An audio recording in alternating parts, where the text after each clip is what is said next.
second lecturer is Mrs. Sarina Roffe. She is professional genealogist, editor of the journal The Road, founder of the Sephardic Heritage Project, author of Branching Out from Sephardic, Sepharad, that's mean Sephardic Heritage Project 217, as well as several family history books and hundreds of articles. She is co-chair of the Brooklyn Jewish Historical Initiative and chair of the Jewish Gen Sephardic Research Division. Today she is going to deal with the issue Turkish rabbinate and community structure. Please, Ms.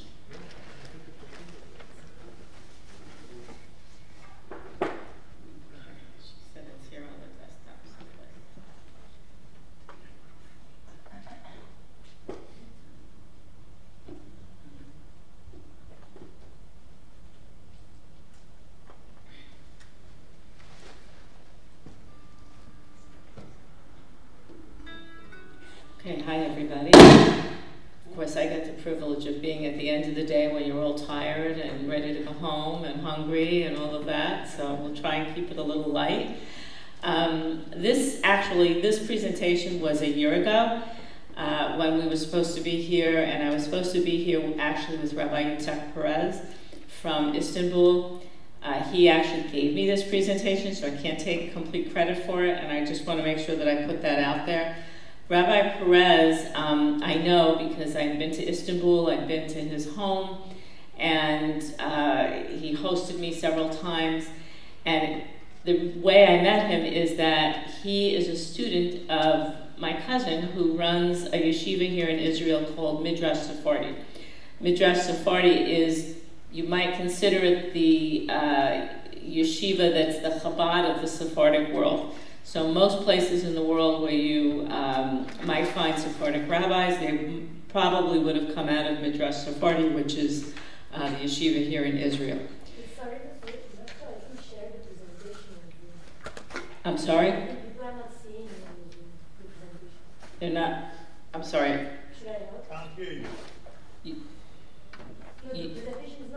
You're saying that the people on Zoom can't see the presentation?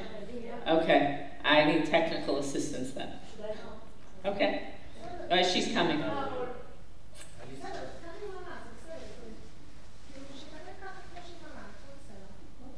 They can see it?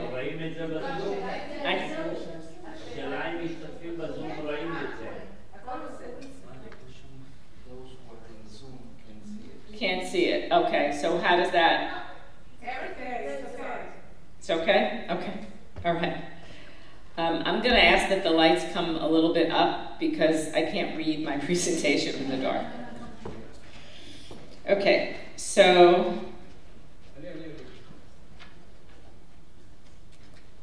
thank you. Okay. All right, so this is Turkey, okay?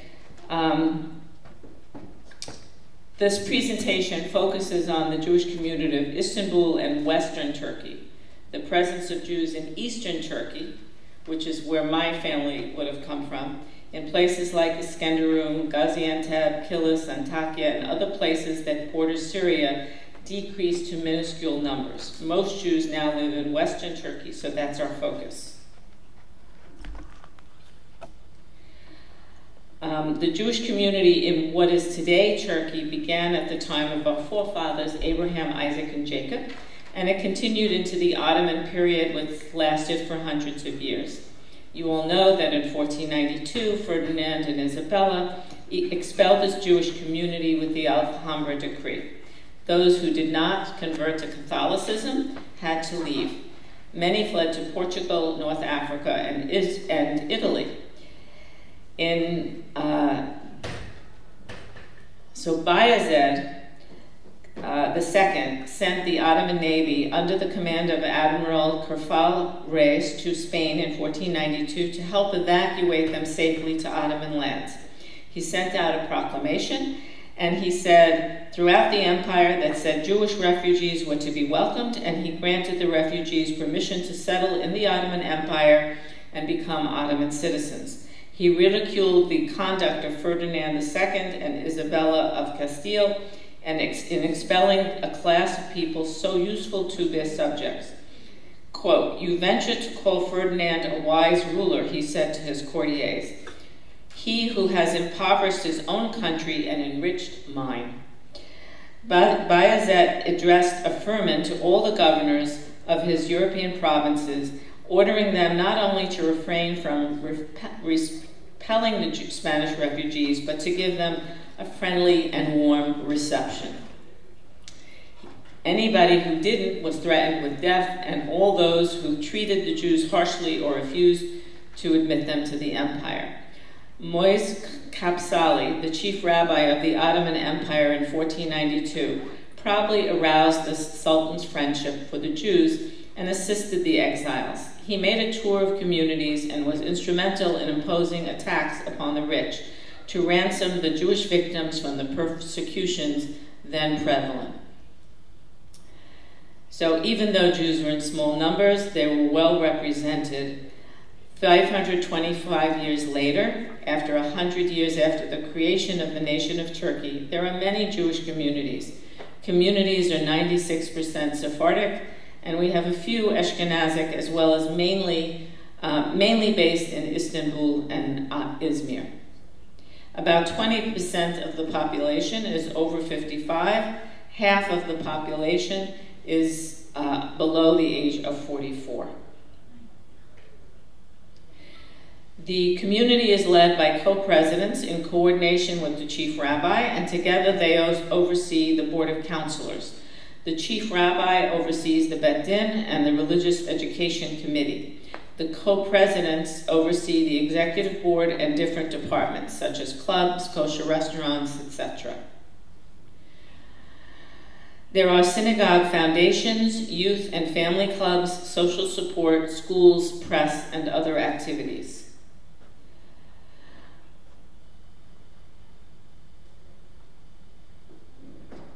There's a club on the Asian side and there's a club on the European side.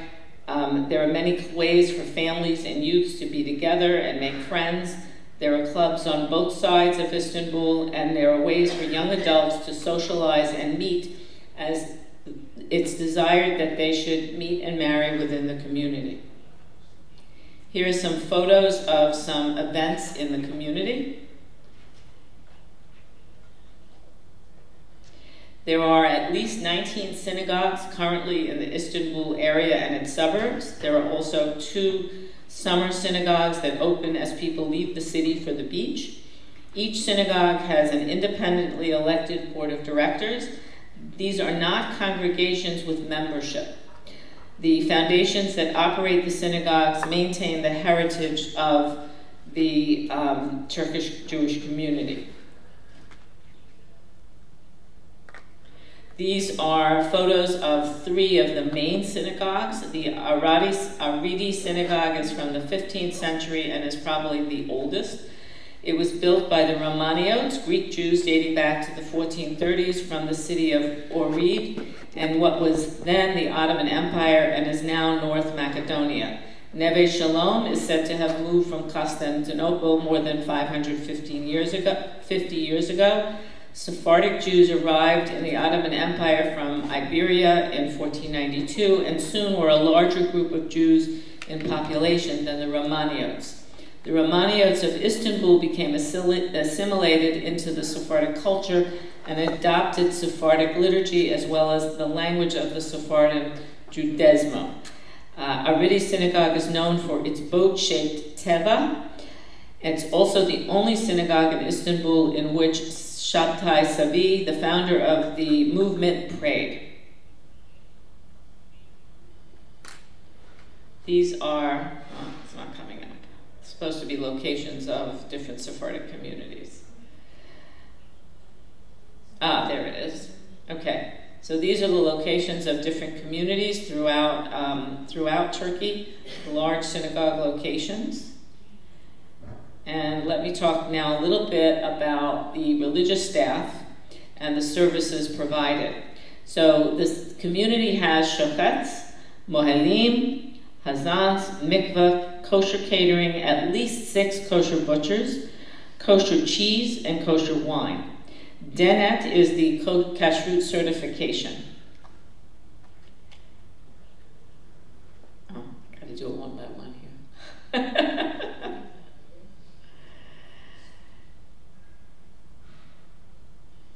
You know, in any community, the first thing you do is you lay down roots for a cemetery. Before you need a synagogue, you need a cemetery. So the cemetery here is quite old. So Denet is the kashrut certification. Okay, social support. We have our own hospital, which has been in operation since 1898 and has a capacity of 70 beds. It serves a geriatric population. There's also a day clinic, a rehabilitation center, a laboratory, and a volunteer corporation. The umbrella of Or Hayim Jewish also supports needy patients. So it's under the auspices of Neve Shalom Foundation. Pardon? This is photos of Oryam Old Age Home and some activities that they have. Yad Matan Basatir provides food packages, clothing, and monthly stipends to the poor. It's kind of the Bikur Holim of Istanbul. They also supervise kosher catering, help with medical needs, have scholarships for needy students. There is also some data on recipients of their services. You can see how many recipients, over 300 families, over 500 people. A lot of them get, for food, you get like a card to go to the supermarket, similar to, we call it SNAP in the United States. I'm sure there's something similar here in Israel where you can go and buy food. There's also supplementary health insurance that supplements the state's health insurance. Some people need help with cleaning, daycare type of help, or just going into the home a few hours a day. There are about 28 people a week that are volunteers that accompany elderly people out, and there are many, many intergenerational activities. There are also other social services, pocket money, scholarships for higher education. There are activities for children with special needs. There are ambulance services, there are caregivers, there's counseling. Now let's move to education.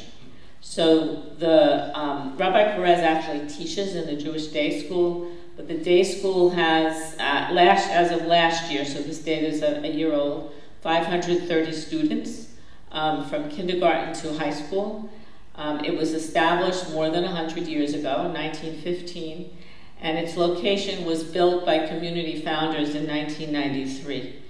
The kindergarten, the improved academics have resulted in a higher rate of entrance into university. And I would have to say that, having been there, this is a very highly educated community. Just about everybody goes to college. I mean, it's really expected. This is not a community that, we're marrying girls as soon as, they become teenagers. This is a very advanced, very, I would say, sophisticated community today, and highly educated. These are some scenes from the Jewish school. Just, different holidays, different celebrations. They have a chorus, they have a band, they celebrate, all the holidays, Purim, as you might expect. Some more Jewish school scenes. So this is, the one scene here is of, the whole school together. Now, this is the school, the kindergarten on the Asian side, Minix. So remember, there's the Asian side, and then there's the European side.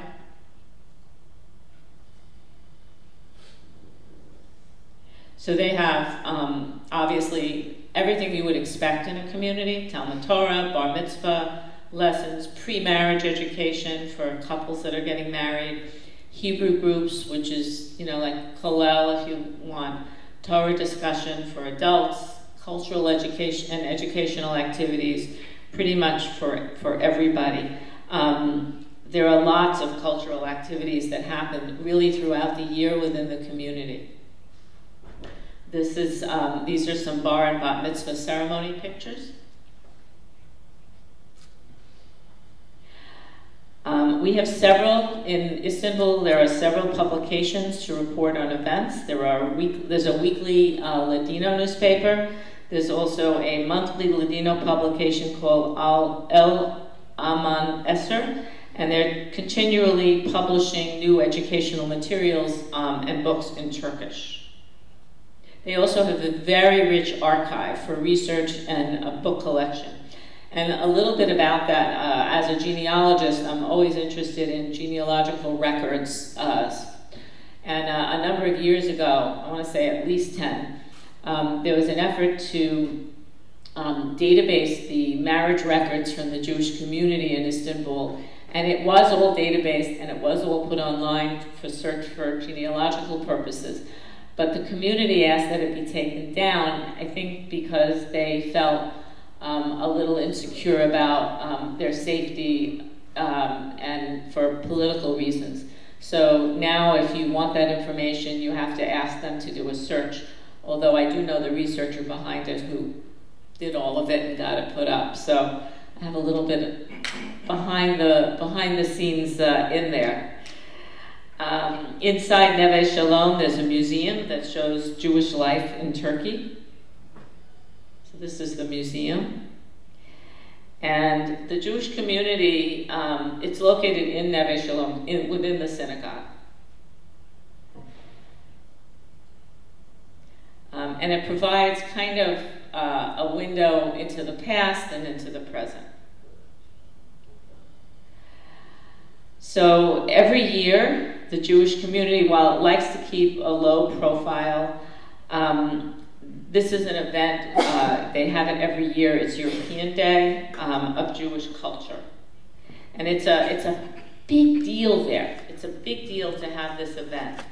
And while they try and keep a low profile, they do have really rich cultural events and cultural heritage that keeps them going and keeps them really remaining with their Jewish heritage and being proud of who they are as Sephardic Jews. This is a photo from a Hanukkah celebration.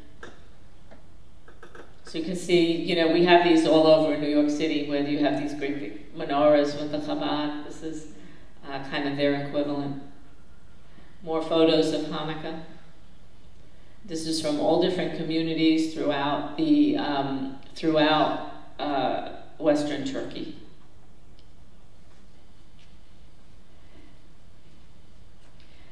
So the education there is based on the UK model. Each year they have a day dedicated to Limud, which was originally a conference in the United Kingdom for Jewish educators. It's evolved over the years into a community gathering of Jewish learning, and it's grown into a very large international organization based in over 40 countries and almost 100 communities worldwide. In Turkey, they have about 1,000 people come to this event each year. It's really a big deal. In 2015, they reopened the Great Synagogue of Edirne, and that was rebuilt, I think with help also from the government. And then during the second week of May each year, they hold a concert in the Edirne Synagogue in celebration of what they call the Week of Foundations. These are their social media accounts. They want you to like them. And that's it. Thank you so much.